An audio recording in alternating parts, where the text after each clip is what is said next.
नारायण नारायण नारायण। माया पर दृष्टांत यवन हरिदास का।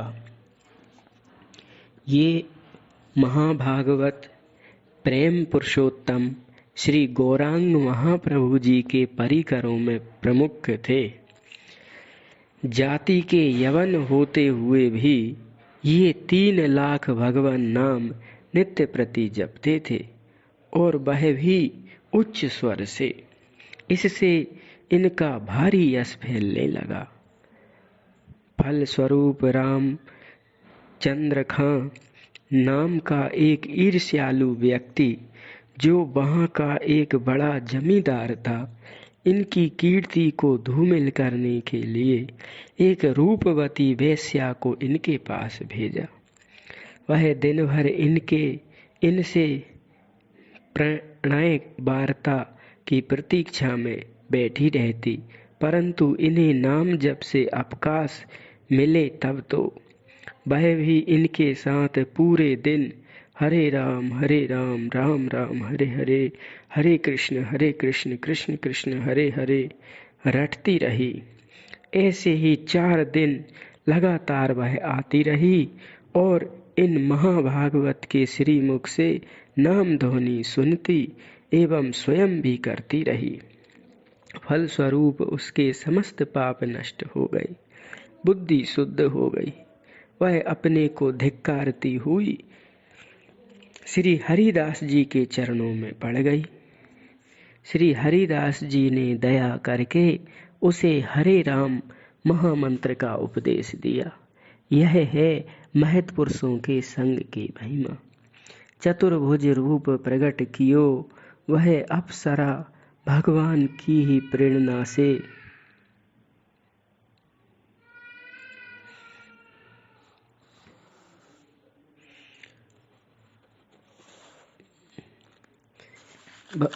और इसका उद्धार हुआ, भगवान में लग गई।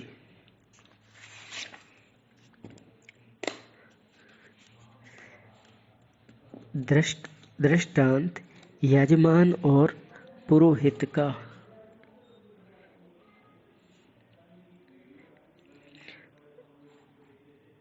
ये माया पे दृष्टांत था और अगला दृष्टांत है यजमान पुरोहित का।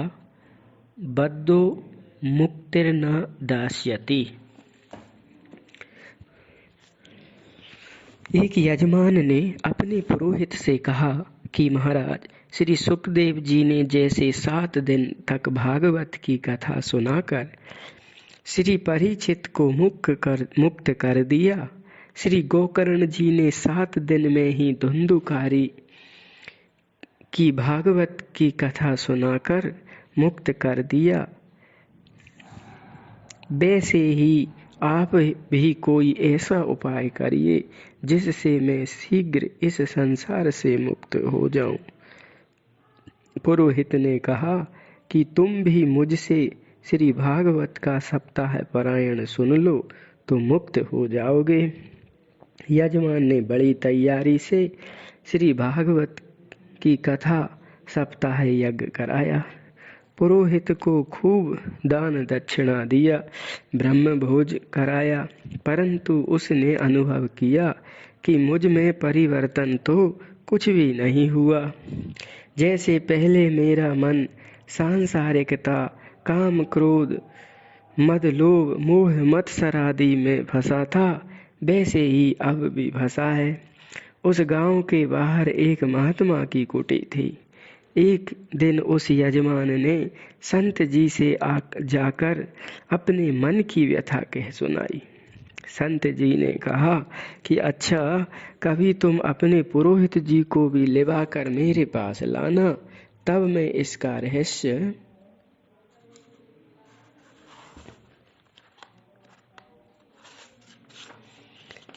समझाऊंगा। एक दिन यजमान पुरोहित दोनों ही संत जी के पास गए। संत जी ने दोनों को खूब कसकर रस्सी से बांध दिया। फिर पुरोहित से कहा कि आप अपने यजमान का बंधन छोड़ दो। पुरोहित जी ने बेबसी के स्वर में कहा, महाराज, मैं खुद बंधा हूँ, इन्हें कैसे छोड़ सकता हूँ। संत जी ने यजमान से कही, यही तुम्हारी समस्या का समाधान है। जो स्वयं माया के बंधनों से जकड़ा है वह दूसरों को क्या मुक्त कर सकता है। श्री सुखदेव जी और गोकर्ण जी स्वयं जीवन मुक्त थे, तब परीक्षित एवं धुंधिकारी को मुक्त कर पाए। दूसरा दृष्टांत एक पटेल का। एक पटेल ने देवी शीतला की आराधना की तो उन्होंने प्रसन्न होकर साक्षात प्रकट होकर दर्शन देकर वर मांगने को कहा। पटेल ने देवी से घोड़ा मांगा। देवी ने कहा, यदि मैं घोड़ा देने में समर्थ होती तो स्वयं गधा पे की सवारी क्यों करती। इसी से श्री ऋषभदेव जी ने कहा कि गुरु न स्यात् मृत्युम।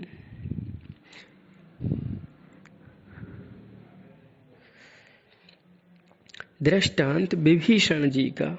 लंका के युद्ध क्षेत्र में जब रावण ने क्रुद्ध होकर विभीषण जी के ऊपर प्राणघातनी शक्ति चलाई तो श्री राम जी ने उसे अपने ऊपर लेकर श्री विभीषण जी की रक्षा की। यथा आवत देखी शक्ति अति घोरा, प्रणता रति भंजन पन मोरा। तुरंत विभीषण पाछे मेला, सन्मुख राम सहेउ सोई सेला। भक्त जैसे भगवान को भजते हैं वैसे ही भगवान शरणागत को भजते हैं। यथा सब विधिहीन दीन अति जड़मति जाको कतहु न ठाऊं। आए शरण भजो न तजो, तेहि यह जानत ऋषि राव।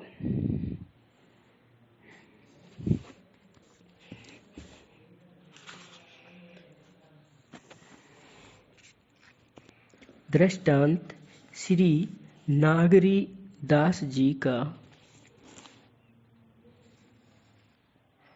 दैन्य पर दृष्टांत।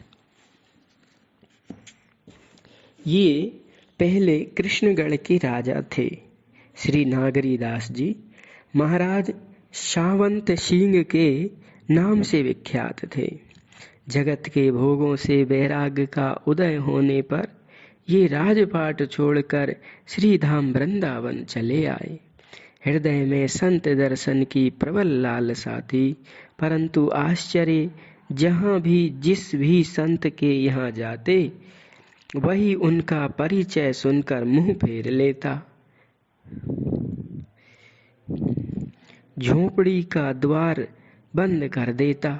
वे बड़े हैरान थे कि आखिर मुझ में दोष क्या है जो संत मुझसे इतनी घृणा करते हैं। बहुत विचार करने पर बात समझ में आई कि ब्रह्म पद का त्याग करने वाले, ये राधा राधा नाम रटने वाले परम अकिंचन भला मुझसे क्यों मिलने लगे। निश्चय ही मेरा राजसी ठाठ ही इनमें विघ्न रूप हो रहा है। फिर तो वे सब कुछ लुटाकर एक लंगोटी मात्र लगाकर शरीर में ब्रज रज लपेट कर बद्धांजलि होकर संतों के पास जाकर कहते, नागरी दास आपकी शरण में आया है। इतना सुनते ही संत दौड़ दौड़ कर उन्हें हृदय से लगा लेते। फिर ये ब्रज छोड़कर नहीं गए। दैन्यता ने संतों से मिलाया और राजपद होने से संत से नहीं मिल पाए, कृपा पात्र नहीं बन पाए।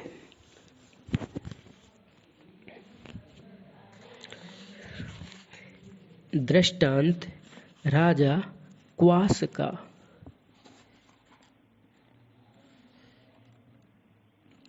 ये बलख का बादशाह है। सच्चा वैराग्य पर दृष्टांत।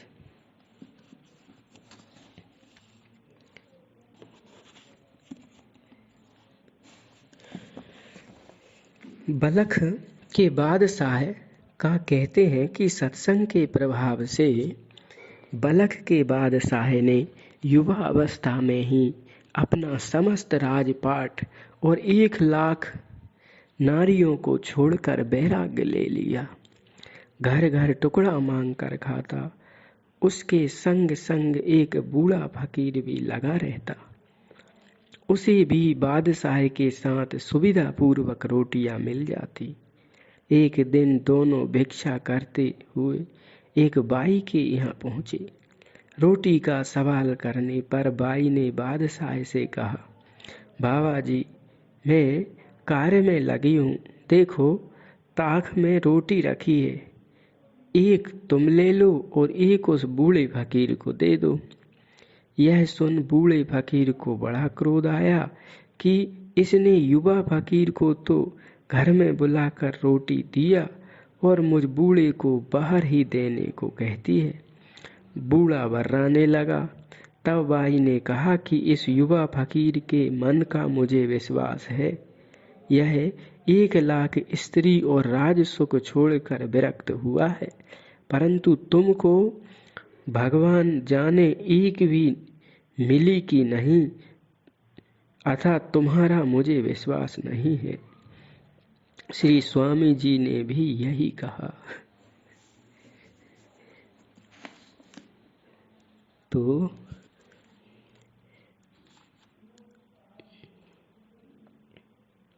ये सच्चा बैराग बलख के बादशाह का। अब राजा क्वास का दृष्टांत नारी हट पर। एक बार देवर्षि नारद जी घूमते हुए श्री यमराज जी की पुरी में पहुंचे। वहां इन्होंने राजा क्वास के पितरों को अत्यंत दीन दुखी देखा। कोमल चित परम साधु श्री नारद जी ने उनके पास जाकर उनकी दुख की निवृत्ति के लिए पूछा कि आप लोग बताइए, किस कार्य से आप लोगों की यह दुर्दशा हो रही और कैसे इससे छूटेंगे। पितरों ने कहा, हमारे वंश में इस समय कबास नाम का राजा हुआ है। वह कुलोचित धर्म एवं श्री हरि भक्ति को छोड़कर विषयों में आसक्त हो गया है। उसी पाप से हम लोग यह दारुण दुख भोग रहे हैं। यदि कबास वैष्णव हो जाए तो तत्काल हम लोगों का उद्धार हो जाएगा। श्री नारद जी ने पितरों का दुख एवं उनका संदेश राजा कबास से कहा एवं स्वयं भी उन्हें वैष्णव होने का अनुरोध किया। राजा कबास तैयार हो गए। उनके वैष्णव बनने के संकल्प करते ही उनके पितर यम यातना से मुक्त हो गए। श्री नारद जी पुनः वहां गए तो देखे सभी प्रसन्न थे और क्वास को बहुत आशीर्वाद दे रहे थे।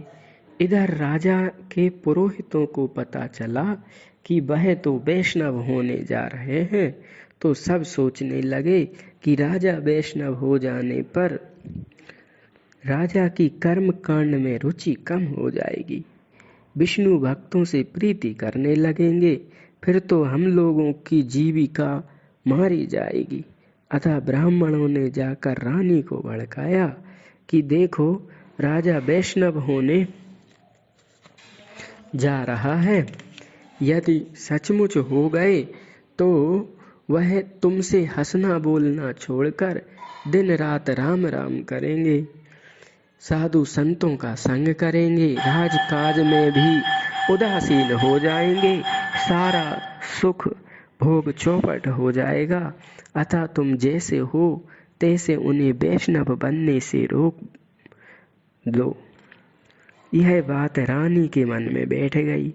अतः उसने राजा से अत्यंत हट करके मरने का भय देकर उन्हें अपने संकल्प से विरक्त कर दिया। राजा का संकल्प भंग होते ही पितर पुनः पूर्ववत दुख सागर में पड़ गए। श्री नारद जी फिर गए तो उन्हें अब की बार अत्यंत दुखी देखे। पूछने पर पितरों की सब बात बताई। तब श्री नारद जी पुनः आकर राजा क्वास से पितरों का सब वृतांत सुनाए। सुनकर राजा ने अपनी व्यवस्था बताई। तब नारद जी ने राजा को दृढ़ किया और कहा कि रानी यदि पुनः कछु चूं कहे तो उसे 4 कोड़े लगाना, उसकी अक्ल तुरंत ठिकाने आ जाएगी। श्री नारद जी के उपदेश से दृढ़ संकल्प ने राजा ने ऐसा ही किया, तब इस विघ्न से बच पाए। नारीहाट में हंटर ने काम किया।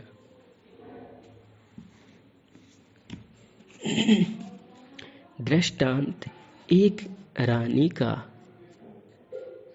अभयदान पर दृष्टांत। एक राजा के 4 रानियां थीं।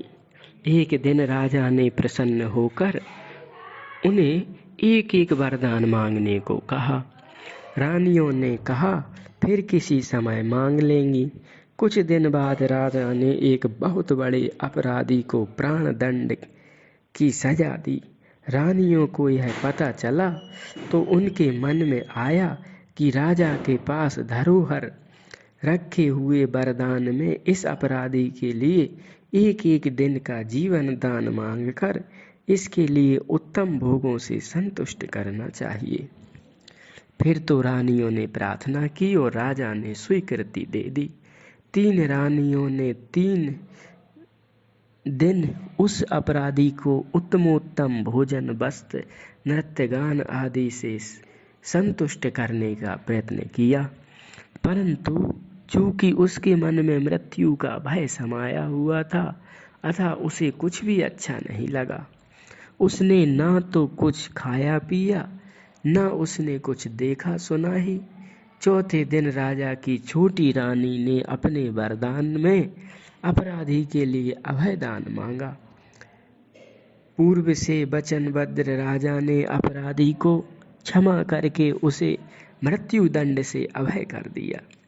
फिर तो उस रानी ने उस दिन अपराधी को खूब मोटे मोटे रूखे सूखे टिक्कड़ और साग खिलाया। उसने भी खूब भरपेट खाया। उसे आज ग्रास ग्रास में अमृत का स्वाद मिल रहा था। इसके बाद रानियों में विवाद उठा कि अपराधी का सबसे अधिक सत्कार किसने किया। जब स्वयं कुछ निर्णय नहीं हो सका तो बात राजा के पास पहुंची।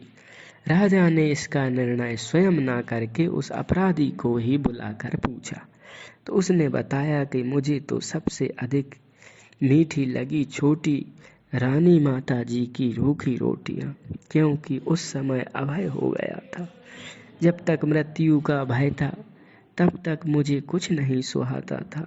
इससे सिद्ध हुआ कि निश्चय ही अभयदान सर्वश्रेष्ठ दान है।